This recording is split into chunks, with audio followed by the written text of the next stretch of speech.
Kak, boleh minta waktunya sebentar? Oh iya boleh. Dengan kakak sendiri namanya siapa ya? Aku udah Sarpanto. Menurut kakak, bagaimana penerapan sila kedua dapat membangun kerjasama antar anggota dalam tim? Penerapan Pancasila yang kedua itu bisa kita lihat dari bagaimana cara kita menghargai dan menghormati anggota kelompok kita lainnya. Dengan kita menghargai dan menghormati itu bisa menciptakan rasa kerjasama yang baik, yang itu bisa menciptakan kelompok yang harmonis dan efektif. Ya, untuk pertanyaan kedua ya, bagaimana tanggapan kakak jika ada anggota yang tidak berkontribusi dalam tim dan berikan masukan mengenai hal tersebut? Untuk itu kan sebagai anggota kelompok kan harus bekerja sama semuanya kan. Nah jika ada satu yang tidak mau bekerja, itu yang pertama itu kita harus tanya dulu nih kenapa dia nggak mau kerja. Nah setelah itu kan kita udah tahu nih, kita kasih solusi lah atau kita bantu dia apa yang dia paham dan apa yang dia nggak tahu biar kita bisa kerja semuanya. Oh ya, terima kasih ya kak. Ya sama-sama. Dengan kakaknya sendiri namanya siapa? Saya Reza Salum Ramdhani. Oke, untuk Kak Reza, bagaimana penerapan sila kedua dapat membangun kerjasama antar anggota dalam tim? Jadi menurut saya buat mengimplementasikan keadilannya itu bisa dengan pembagian tugas yang merata dari awal pengerjaan. Terus kita bisa mengimplementasikan keberadaban dengan mengkomunikasikan dengan baik tugasnya dari awal. Terus tidak memojokkan teman, jadi kita komunikasi lebih enak gitu, jadi lebih transparan aja dalam mengerjakan tugasnya. Kak Reza, jika ada anggota yang tidak berkontribusi dalam tim dan berikan masukan mengenai hal tersebut? Menurut saya sih lebih mengedepankan kemanusiaan ya, jadi jangan marah duluan gitu walaupun udah nggak ada tugas atau awal-awal nggak berkontribusi, mungkin ada alasan yang memang urgent tapi dia nggak enak juga gitu, jadi ngobrolnya secara santai dulu, terus tanya update-nya secara berkala gitu, mungkin Pak ditanya, nanti siang tanya lagi, terus kalau udah jawab sekalian dikasih job desk aja gitu sih. Terus terakhir telepon aja langsung. Oke, terima kasih Kak Reza. Sama-sama. Lanjut dengan orang ketiga, dengan Kak siapa? Agung. Oke, bagaimana penerapan sila kedua dapat membangun kerjasama antar anggota dalam tim?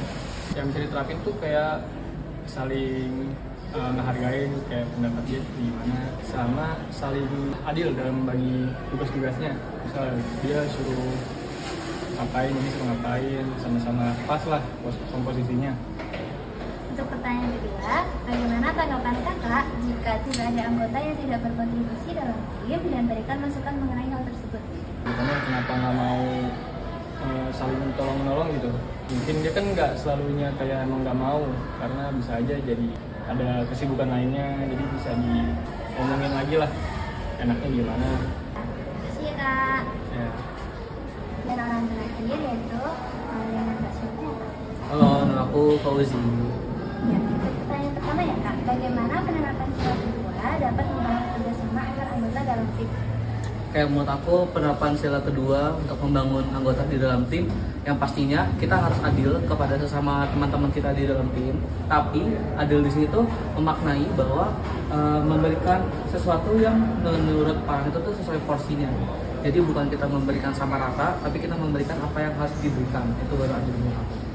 Oh, untuk kak. Untuk yang pertanyaan kedua, bagaimana tanggapan kakak jika ada anggota yang tidak berkontribusi dalam tim dan berikan masukan mengenai hal tersebut? Oke, menurut aku terkait masalah kontribusi itu yang pertama harus diselesaikan dulu dengan orangnya. Kita tuh harus menanyakan terlebih dahulu apa sih yang menyebabkan dia itu tidak berkontribusi. Setelah itu, setelah kita tanyakan, kita harus memberikan penjelasan dan juga pernyataan bahwa tugasnya dia itu tanggung jawabnya dia. Jadi kita harus tetap memberikan tanggung jawab dengan mungkin nantinya kalau semisal emang dia kesusahan, dia kesulitan, kita tuh bisa membantu dia gitu. Begitu ya kak. Terima kasih kak Rozi. Sama-sama. Assalamualaikum warahmatullahi wabarakatuh. Kami dari kelompok 5 yang beranggotakan Ali Abdul Fatah Alim Kautsar, Bayu Adi Nugroho. Perkenalkan, nama saya Fauzan Rafif dengan NIM 1031 1240 0227. Dan perkenalkan, nama saya Fakih Bagus Sukoco. dan saya sendiri Alia Mafira Pratiwi. Di sini kami melakukan hasil wawancara dengan beberapa narasumber dengan hasil sebagai berikut. Oke, dari setiap narasumber yang kami tanyakan bisa disimpulkan untuk pernyataan pertama yaitu bagaimana penerapan sila kedua yang dapat membangun kerjasama antar anggota dalam tim, yaitu harus adil dengan sesama anggota kelompok, entah itu pembagian tugas dalam berpendapat. Untuk pertanyaan kedua tentang bagaimana tanggapan jika ada anggota yang tidak berkontribusi dalam tim dan berikan masukan mengenai hal tersebut. Nah, beberapa narasumber yang kami wawancara itu menjawab agar untuk dikomunikasikan terlebih dahulu kepada anggota yang bersangkutan, kemudian dicari jalan tengahnya supaya tidak mendapatkan miskomunikasi dan tidak ada perpecahan dalam tim tersebut, sehingga mereka bisa mengerjakan suatu tugas atau proyek tersebut dengan baik. Alasan kami mengambil materi ini karena penerapan sila kedua Pancasila sangat penting untuk membangun kerjasama antar anggota dalam tim. Di antara penerapannya yaitu menghargai perbedaan pendapat, peduli dengan sesama anggota, bekerja sama dengan adil, menjaga keharmonisan kelompok, dan bekerja sama untuk kesejahteraan bersama. Contohnya, kemarin saya dan Bayu tidak bisa berangkat ke kampus sehingga terjadi miskomunikasi dalam tim. Sehingga anggota yang berada di kampus menghubungi saya dan Bayu untuk mendiskusikan solusi. Dan kita menemukan solusi sehingga anggota yang tidak berada di kampus mencari materi dan yang berada di kampus mengedit dan mewawancarai narasumber. Sekian dari kelompok kami. Apabila masih ada kekurangan mohon dimaklumi. Terima kasih. Wassalamualaikum warahmatullahi wabarakatuh.